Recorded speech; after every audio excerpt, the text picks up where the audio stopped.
Hi friends, నేను మీ గణేష్. మా ఇంట్లో మా నీరజ చెప్తూ ఉంటుంది, ఫోన్ చూడొద్దు ఫోన్ చూడొద్దు చూడొద్దు అని. నాకు ఫోన్ ఎక్కువ చూడకూడదు, ఇప్పుడు ఫోన్లోనే మునిగిపోకూడదు అని నాకు అనిపిస్తుంటుంది. కానీ దేనికోసము, ఏదో పర్పస్ కోసం ఫోన్ ఆన్ చేస్తాం. కానీ అక్కడ అది ఆన్ చేసిన తర్వాత మనం ఎందులోకో వెళ్ళిపోయి గంటల తరబడి, మనకి ఇన్ని గంటలైందని కూడా మనకి అనిపించదు.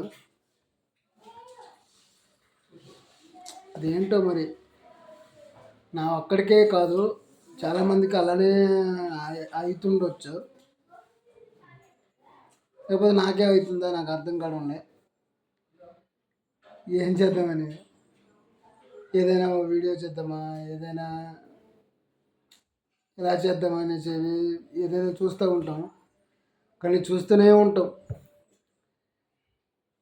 టైమే తెలియదు మనకు కాదు, నాకు. మీ అందరికి ఎలా అనిపిస్తుందో నాకు తెలియదు. ఇది ఎలా, దీనికి పరిష్కారం ఏంటో నాకు అర్థం కావడం లేదు. ప్రతిరోజు అనుకుంటుంటా ఎక్కువ చూడకూడదు అని. కానీ ఏదైనా దేనికైనా ఆన్ చేసి ఏదో చూస్తూనే ఉంటాం. మీకు అలానే అనిపిస్తే దయచేసి ఫోన్ చూడటం తగ్గించుకోండి. ఎందుకంటే ఇప్పుడేమో అనిపించదు, తర్వాత కళ్ళు చిన్నగా కళ్ళు పనిచేయడం ఆగిపోతుంది. ఆ తర్వాత తల బుర్ర పనిచేయదు. తెల్లారి లేస్తే నిద్ర లేక చిరాకు పడటం ఇదంతా అనిపిస్తుంది. నాకు కొన్నిసార్లు అలానే అనిపిస్తూ ఉంటుంది.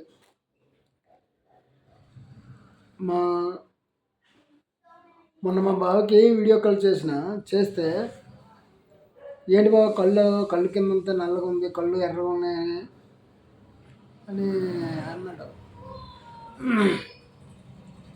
అప్పటి నుండి తక్కువ చూడాలి, ఫోన్ అసలు ముట్టుకోకూడదు అనిపిస్తుంది. కానీ ఏదైనా కొంచెం ఖాళీ ఉంటే, కొంచెం టైం దొరికితే చాలు ఫోన్ పట్టుకుంటాం. ఇది ఎప్పుడు తగ్గుతుందో. ఫోన్ వల్ల ఎంత లాభం ఉందో అంతే నష్టం కూడా ఉంటుంది. ఈ జనరేషన్లో ఫోన్ లేకుంటే అసలు లైఫే లేనట్టు అట్లా ఉన్నారు ప్రజలు, ఇంక్లూడింగ్ నేను కూడా. ఏం చేయడం, ఇది ఎప్పటికి తగ్గుతుందో తెలియదు, వేచి చూడాలి. జై శ్రీరామ్, భరత్ మాతకి జై.